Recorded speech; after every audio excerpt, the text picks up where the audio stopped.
নাটকের কাহিনী গড়ে উঠেছে এক যুবককে কেন্দ্র করে যে খুন করে পালিয়ে বেড়াচ্ছে। নাটকের যুবকটি ছিলেন সালমান শাহ। নাটকে তার নাম সুলতান। সে যে বাসার ছাদে ভাড়া থাকতো তার নিচতলায় থাকতো একটা পরিবার। যেহেতু সে ছিল পলাতক খুনি, তাই ভয়ে কেউ তার সাথে মিশতে চাইতো না। তাই কেউ ছাদে আসলে সে খুব বিরক্ত হতো। নাটকের শুরুতে আমরা দেখতে পাই তমালিকা তার জামা শুকাতে ছাদে আসলে এই নিয়ে তার সাথে সালমানের কথা কাটাকাটি হয়। পরে তমালিকার বড় বোন শমী কায়সার এসে মাপ চায় সালমানের কাছে, যেন তার বোনের কোনো ক্ষতি সে না করে। সালমান তখনই জানতে পারে শমী কায়সার অন্ধ। তমালিকা মেডিকেলের স্টুডেন্ট।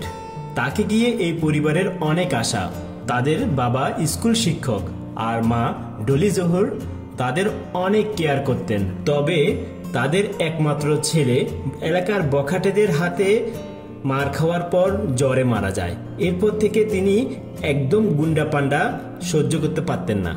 ঘটনাক্রমে একদিন সালমান শাহ এলাকার বখাটেদের হাত থেকে তমালিকাকে উদ্ধার করে, আর এই ঘটনা দেখতে পায় তাদের বাবা।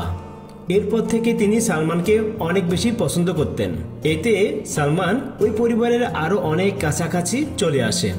কিন্তু তাদের মা ডলি জোহর সালমানকে সহজেই মেনে নিতে পারছিলেন না। একদিন বাইরে যাওয়ার সময় সালমান দেখতে পায় তমালিকাকে তার মা আদর করে ভাত খাইয়ে দিচ্ছেন। এটা দেখে এতিম সালমানের মায়ের স্নেহ পেতে খুব বেশি মন চায়। সালমান যতই চেষ্টা করে ওই পরিবারের কাছাকাছি যেতে, কিন্তু ডলি জোহর কোনোভাবে তাদের ছেলের জায়গায় সালমানকে জায়গা দিতে পারেন না।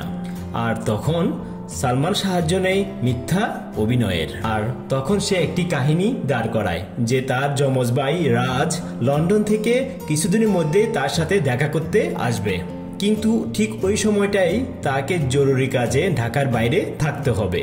তাই সে শমী কায়সারের কাছে তার রুমের চাবিটি দিয়ে চলে যায়।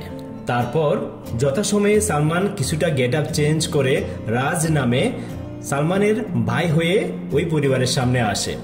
এবার সালমানের পরিকল্পনা মতো কাজ হয়। ডলি জোহর এই সালমানকে আর ফিরিয়ে দিতে পারেন না, যেহেতু এই সালমান শিক্ষিত, ভদ্র, নম্র। তিনি সহজে তাকে মেনে নেন। এদিকে সময় যত এগোতে থাকে সালমান বুঝতে পারে তার এই কাজটা ঠিক হচ্ছে না।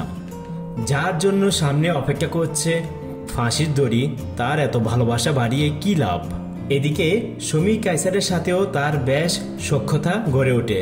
দুইজন দুজনকে পছন্দ করতে শুরু করে। পরিবারের অন্য কেউ ধরতে না পারলেও শমী কায়সার ঠিকই বুঝতে পারে এই সালমানই আসল সুলতান, যে তাদের সাথে অভিনয় করে যাচ্ছে। যদিও সে ভালোবেসে ফেলে সালমানকে। সালমানের ফিরে যাওয়ার একদিন আগে তবুও সে সালমানকে পুলিশের কাছে ধরিয়ে দেয়। সালমান যদিও নিজে ধরা দিতে চেয়েছিল, কিন্তু শমী কায়সার আগে থেকে পুলিশকে জানিয়ে দেয় সালমান এখানে আছে।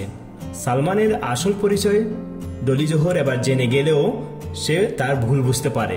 সে বুঝতে পারে সালমান আসলে চাইতো একটু মাতৃস্নেহ, তাই তিনি সালমানকে আর হারাতে চাচ্ছিলেন না। যথাসময়ে পুলিশ চলে আসে। আমি বলেছিলাম আমার যেন ফাঁসি হয়, কিন্তু এখন আমি দোয়া চাইছি আমার যেন যাবজ্জীবন হয়। আমি এখন বাঁচতে চাই। আর এখানে সমাপ্তি ঘটে সুন্দর এই নাটকটির।